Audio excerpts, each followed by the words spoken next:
హన్మకొండ జిల్లాలో దేవాదుల నీటి విడుదలపై political credit war peaks కు చేరింది.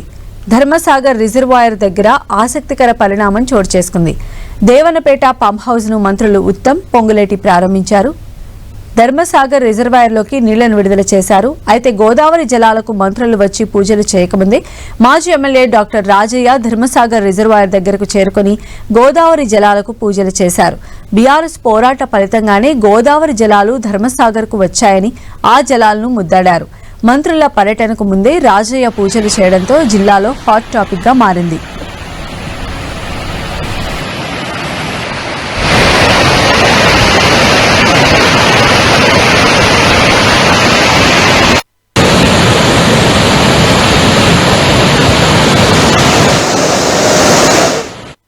ధర్మసాగర్ రిజర్వాయర్ దగ్గర గోదావరి జలాలకు మంత్రులు ఉత్తమ్, పొంగులేటి పూజలు చేశారు.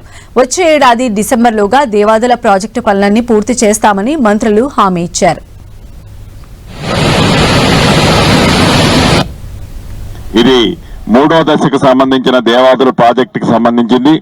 వారం రోజుల క్రితమే స్టార్ట్ అయిన అనుకున్నాం.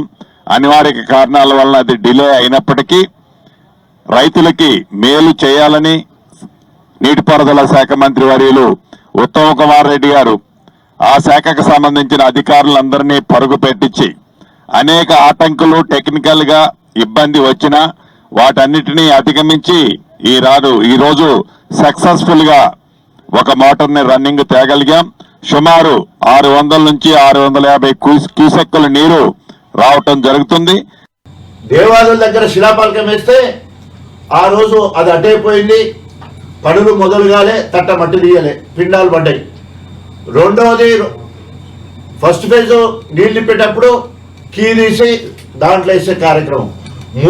మూడో ఫేజ్ కింద ఫస్ట్ టైం వాళ్ళ ధర్మసాగర్ నీళ్ళు వస్తూ ఉంటే తగుదనమ్మా అని ముందే పోయి అక్కడ నువ్వు మోటార్ ఆన్ చేయకపోతే అబాసు పాలైపోయినావు. అంటే నీది ఐరన్ లెగ్, నువ్వు ఎక్కడ ఏది మొదలు. అంతేకాకుండా మనకు 9.28 టీఎంసీ నీళ్లు 2785 కోట్ల రూపాయలతో లింగంపల్లి రిజర్వాయర్ మంజూరై టెండర్ అయిన తర్వాత నేనే తెచ్చినందుకు ఆయనకు మరి అది కూడా అబాస్ ఫాలో అయిండు. ఆ టెండర్ క్యాన్సిల్ అయిపోయింది. లింగంపల్లి రిజర్వాయర్ లేకుండా అయిపోయింది.